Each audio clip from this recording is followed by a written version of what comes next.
Dasya Gananjala Shalakaya Chakshurmitam Yena Tasmai Shri Guruve Namaha Shri Chaitanya Vanobhishtam Stapitam Yena Bhutale Swayam Rupam Kadamaya Dadati Swapadantikam Vandeham Shri Guru Shri Yuta Padakamalam Shri Guru Vaishnavamscha Shri Rupam Sahagrajatam Sahagana Ragunatam Vitam Tam Sajivam Sadvetam Savadutam Parijana Sahitam Krishna Chaitanya Devam Shri Radha Krishna Padam Sahagana Lalita Shri Vishakam Smitamscha Hey Krishna Karuna Sindhu Dina Bandhu Jagatpate Gopesha Gopika Kanta Radha Kanta Namastute Tapta Kanchana Gaurangi Radhe Vrindavaneshwari Vrishabhanu Suti Devi Pranamami Hari Priye Vanchakalpa Trivischa Kripa Sindhu Evacha Patitanam Pavanebhyo Vaishnavebhyo Namo Namaha Jai Shri Krishna Chaitanya Prabhu Nityananda Shri Advaita Gadadhar Shivasadi Gaur Bhaktivinoda Hare Krishna Krishna Krishna Hare Hare Hare Rama Rama Rama Hare Hare Om Namo Bhagavate Vasudevaya Om Namo Bhagavate Vasudevaya Om Namo Bhagavate Vasudevaya. So we will read from chapter 2, contents of the Gita summarized, text number 51. Karmajam buddhi yukta hi Phalam tvaktva manishina Janma bandha vinirmukta Padam gachanti anyamam Karmajam buddhi yukta hi Phalam tvakta manishina Janma bandha vinirmukta Padam gachanti anmayam.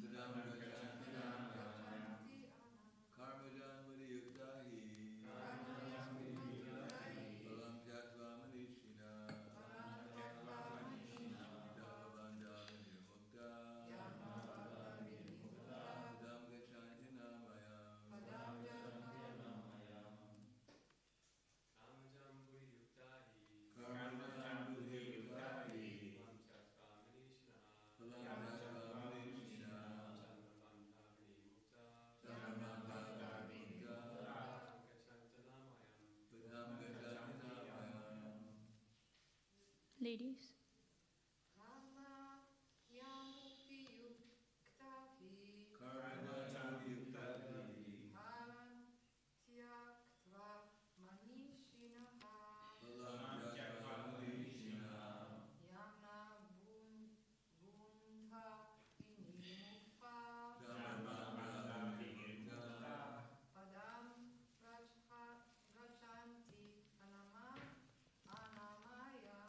Padam gachanti anmaya karmajam due to fruitive activities.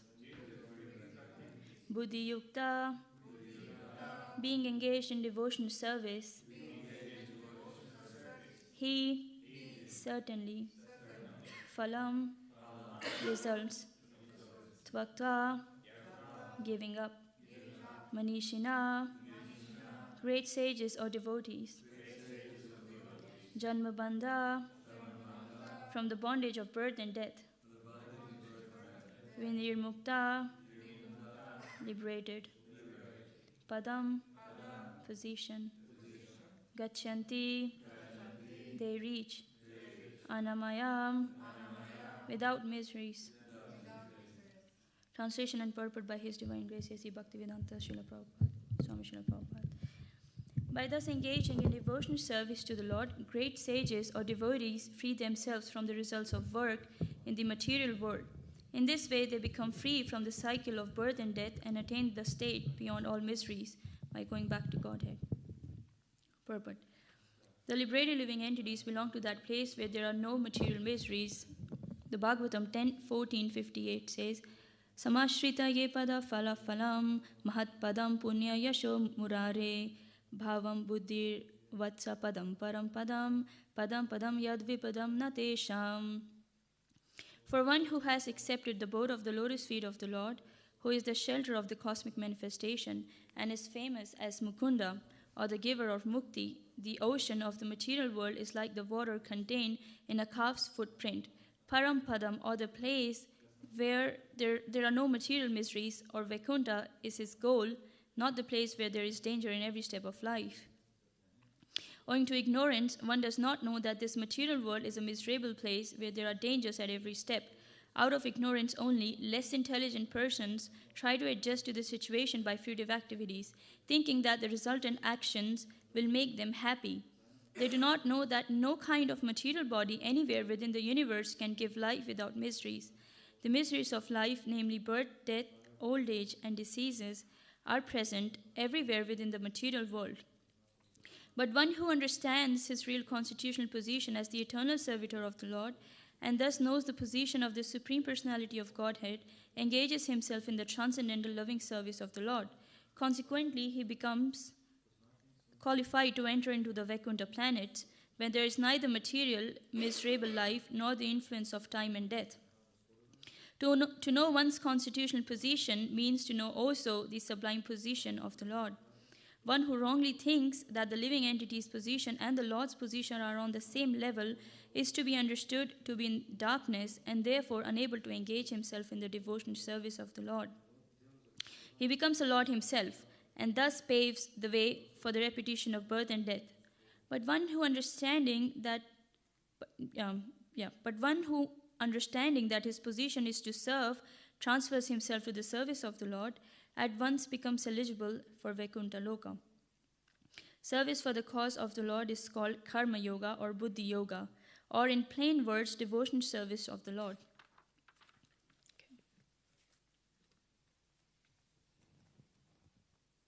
Namo Vishnu Padaya Krishna Pestaya Bhutale Srimati Pradhananda Swaminiti Namne Namo Vishnu Padaya Krishna Pestaya Bhutale Srimati Bhaktivedanta Swaminiti Namne Namaste Saraswati Deve Gaurvani Pracharni Nirvishesha Sunyavadi Pasyatya Desha Tarine. So, Hare Krishna everyone. Thank you for giving me opportunity to speak something today. As I was reading this purport, I noticed few things. Also, I was also hearing Prabhupada lecture on this words, and I also noticed some of the points Prabhupada made. So, few key words that I noticed in this. One of them is great sages or devotees, and the question could be like, what makes them a great sage? So, what is their behavior? How do they talk? How do they live their life? So if we see, actually, this is like the 51st one. But if we see the next verses, Krishna is speaking about, for example, this one, the symptoms of a person who is actually self-realized. Because here, one second, this one here. Because here in the translation it says that by thus engaging in devotional service to the Lord, great sages or devotees free themselves from the results of work. So what makes them a great sage or devotees? How do they actually free themselves? So if somebody is actually a self-realized soul, the question could be, how does he talk? How does he walk? How does he live his life? What are the symptoms? So Srila Prabhupada mentions also that, for example, if a person is deceased, so he has certain symptoms. So let's say if somebody has fever or cough or cold, so we can see there are some symptoms in him, then we determine that, okay, this person has cough or cold because there are some symptoms, right? So similarly, a self-realized soul also has some symptoms. So Arjuna here in 254 verse, he's asking this question to Krishna. He says, what are the symptoms of one whose consciousness is thus merged in transcendence? How does he speak? What is his language? How does he sit? And how does he walk? So Srila Prabhupada mentions here like this. As a rich man has his symptoms by which he is known as a rich man, as a deceased man has his symptoms by which he is known as deceased, or as a learned man has his symptoms, so a man in transcendental consciousness of Krishna has specific symptoms in various dealings. One can know his specific symptoms from the Bhagavad Gita. So most important is how the man in Krishna consciousness speaks. For speech is the most important quality of any man. It is said that a fool is undiscovered as long as he does not speak. And certainly a well-dressed fool cannot be identified unless he speaks. But as soon as he speaks, he reveals himself at once. The immediate symptom of a Krishna-conscious man is that he speaks only of Krishna and of matters relating to him. Other symptoms then automatically follow. So I will read some of the symptoms which are mentioned in next few verses, which we will be reading maybe in this week, but I will just mention some of them now. So in 256, one of the translations like that.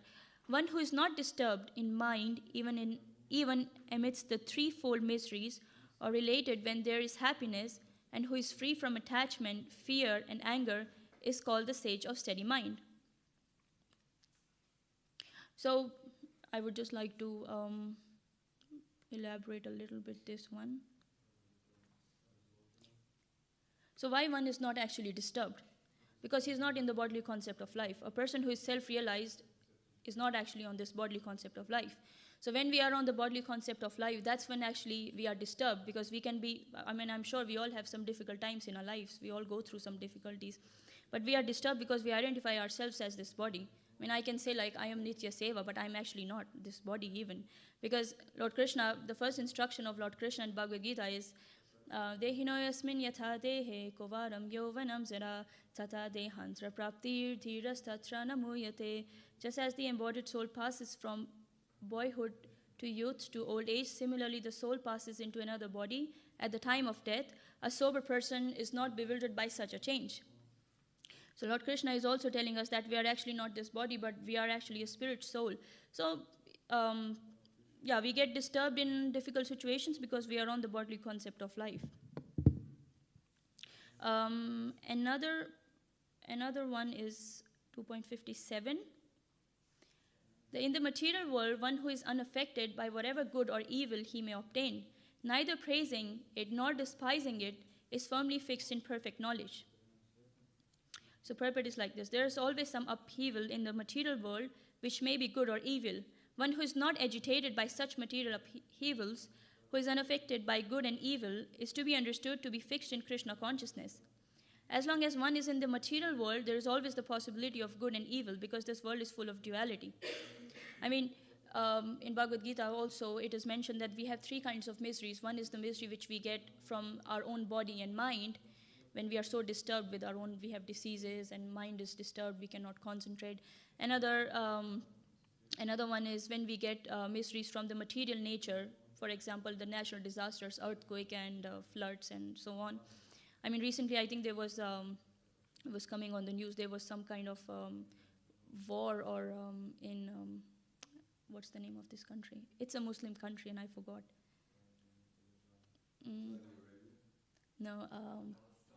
Palestine, that one. So there was like this war and everything. So we could see that how people were suffering so much in this country, and they were like doing this interview, and people didn't even have food to eat, and they didn't have any shelter. They were interviewing a child, and his parents were dead. He became like orphan. So there was so much suffering. So this is another kind of suffering which we get from the material world. And the third one is which we get from other living entities. So we can see that how in this material world we have different kinds of miseries. So as long as one is in the material world, there is always the possibility of good and evil, because this world is full of duality. But one who is fixed in Krishna consciousness is not affected by good and evil, because he is simply concerned with Krishna, who is all good absolute. Such consciousness in Krishna situates one in a perfect transcendental position, called technically samadhi.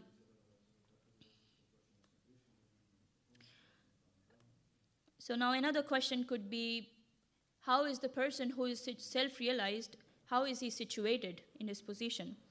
So Lord Krishna actually answers here, one who is able to withdraw his senses from sense objects, as the tortoise draws its limbs within the shell, is firmly fixed in perfect consciousness. The purport is like that. The test of a yogi, devotee, or self-realized soul is that he's able to control the senses according to his plan. Most people, however, are servants of the senses and are thus directed by the dictation of the senses, which is called godas, when we have uncontrolled mind and when we cannot control the senses and we are just dictated, we go with the flow of the mind. So this is the answer to the question as how the yogi is situated. The senses are compared to venomous serpents. They want to act very loosely and without restriction. The yogi or the devotee must be very strong to control the serpents, like a snake charmer. He never allows them to act independently. So that's why we have also some rules and regulations that we should follow, because otherwise the senses are so out of control that we cannot control them by ourselves. So that's why these rules and regulations actually help us to regulate ourselves and regulate our mind, so that at least we can come to the level of goodness. Also, rules and regulation doesn't make us a devotee. It actually just, these rules and regulations are just for the platform. At least these are like basic principles that a human being should follow. Ne? It's not like it doesn't make us a devotee as such. But obviously by following this, we also come to the mode of goodness. So also, for example, now we are doing this sadhana sankalpa. We have sadhana sheets we need to follow. So which is actually very good, because it helps us to regulate our mind and control the senses, because we become,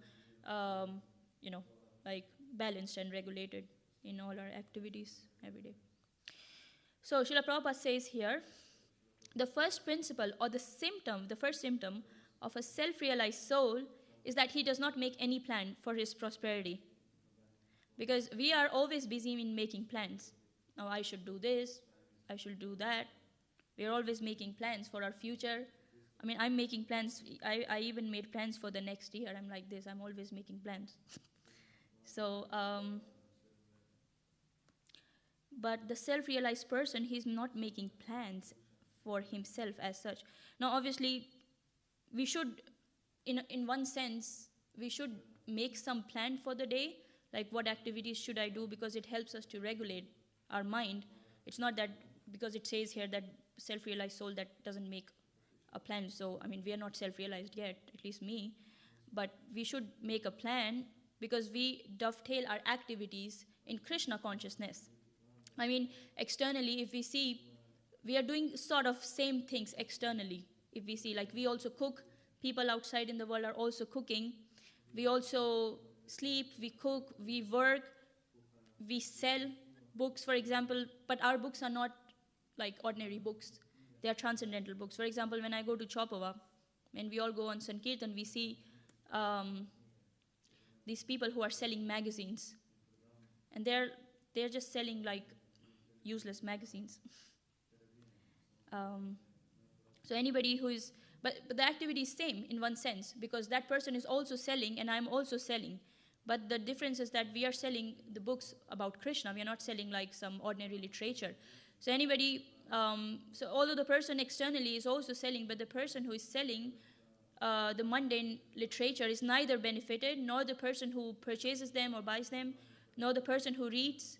And even the trees from which the wood was cut to make the paper, this kind of literature is printed, is also not actually benefited. But the same activity we are doing, but when we dovetail it to Krishna, that everything is benefited. The person who is selling or distributing books is also benefited. The person who buys this literature is benefited.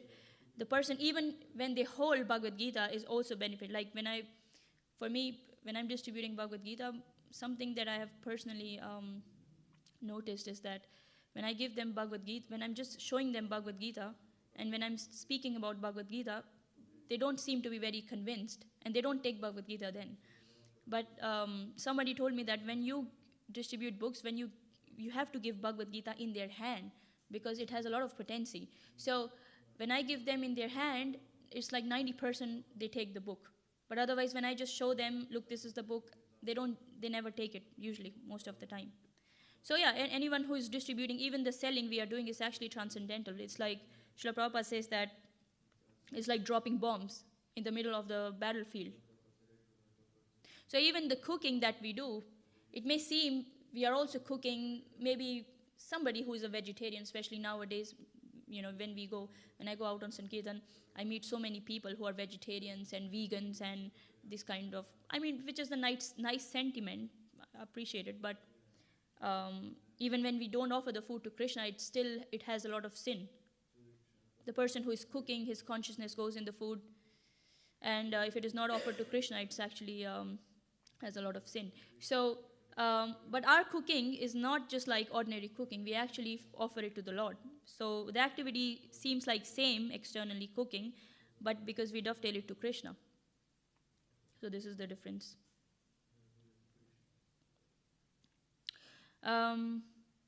So why we dovetail these activities? Because for the pleasure of Krishna, because we want to please him. But other people are doing these activities for their own sense gratification. But we want to please to Krishna and Guru. That's why.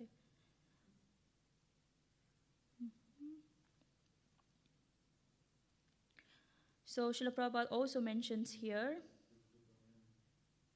but one who is self-realized, he has no plan, because he has dovetailed himself with the Supreme Consciousness. So for himself, he has nothing to do. He simply depends. Actually, if we see, of course, I mean, I'm not on this level of self-realized person for sure. But even when we make our plans, what's that? When we make our plans, every day we are actually dovetailing those plans towards Krishna. I mean, in that sense, it's not really for us because, I mean, for example, I make my plan in a day, like this time I will do this and this time I will do reading. I mean, I'm trying now to be more regulated with my sadhana, especially with this sadhana sankalpa that we have. And then this time I have this service and this service. So although we are making plan, may look like externally, but actually we are dovetailing it to Krishna. So this is like we are not really making it for us, but it's for the pleasure of Krishna.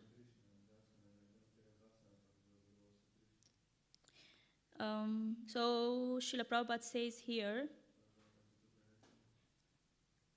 that this is a very elevated stage, that when a person is self-realized, that he has no plan, it's actually a very elevated stage, that he has complete surrender, he completely surrendered himself. But we should not be imitating such a person. But without reaching that state, we should not pose ourselves that I have nothing to think. Because we are thinking about past, future, or everything. So gradually we shall come to that stage when there will be everything done automatically. But in the present moment, we should give up plan making, but we should have to take the plan of the Supreme Consciousness, of the Supreme Lord. But we have to receive the plans from the Supreme Consciousness. That is our position. But how do we know what plan Krishna has for us? How do we know that? So that's why Lord Krishna mentions in Bhagavad Gita, Tadvidi pranipattena pariprashnena sevaya updekshanti te gnanam gnaninas tattva darshina.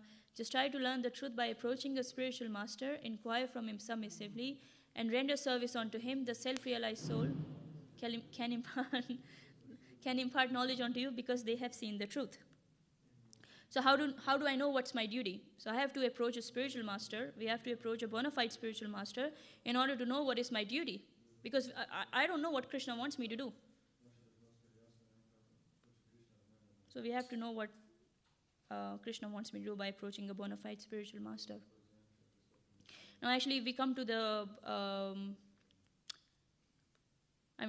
if we come to this 10th chapter, we will see that Lord Krishna was understood by Arjuna because Lord Krishna gives so many instructions in Bhagavad Gita. I mean, at least 75% of the instructions of Bhagavad Gita, the estimation, is stated in the 10th chapter. So Arjuna, after understanding Krishna, he automatically says in the 10th chapter, 12th verse, Param Brahma Param Dhama Pavitram Paramam Bhavam Purusham Shashvatam Divyam Adi Devam Ajam Vibhum. He says like that. You are the Supreme Brahman, the ultimate, the supreme abode and purifier, the absolute truth and the eternal divine person. You are the primal God, transcendental and the original, and you are the unborn and all-pervading beauty. All great sages such as Narada, Ashita, Devala and Vyasa proclaim this of you. And now you yourself are declaring it to me. So here it is mentioned that Krishna, now I understand that you are Param Brahman. And Srila Prabhupada mentions also here that every one of us is actually Brahman. What is Brahman? It means that Brahman is the one who is actually a spirit soul. So we all are spirit soul. But Krishna is Param Brahman, the supreme one.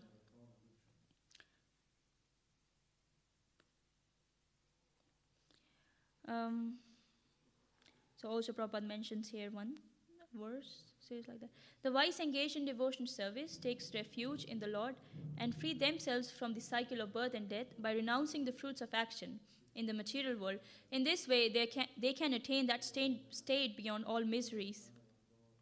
So now in this verse, in the if we see the first line,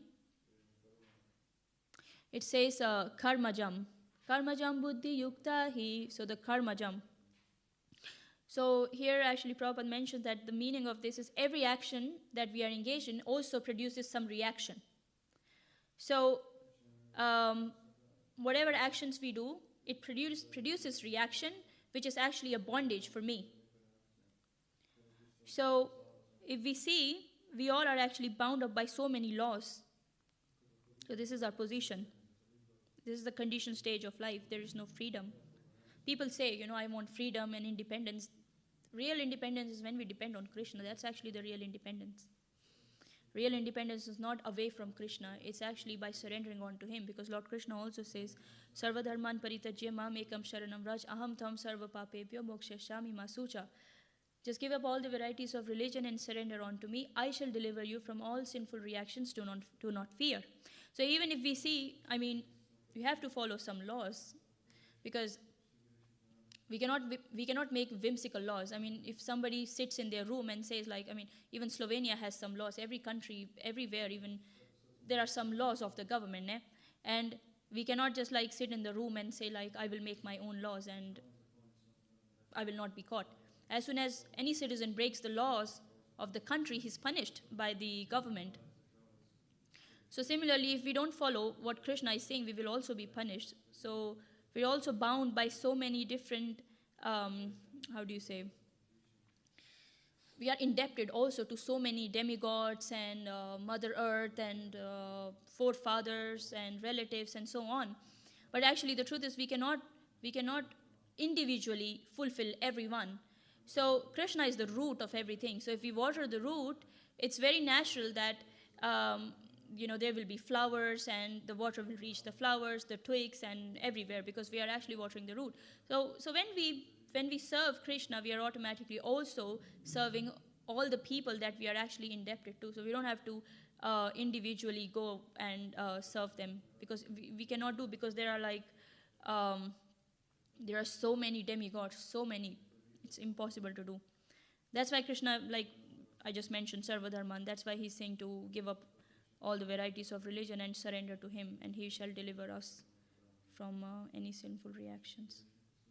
I think I will stop here. If anybody has any question or comment, or correction perhaps. If Rajasundari was here, she would ask some question.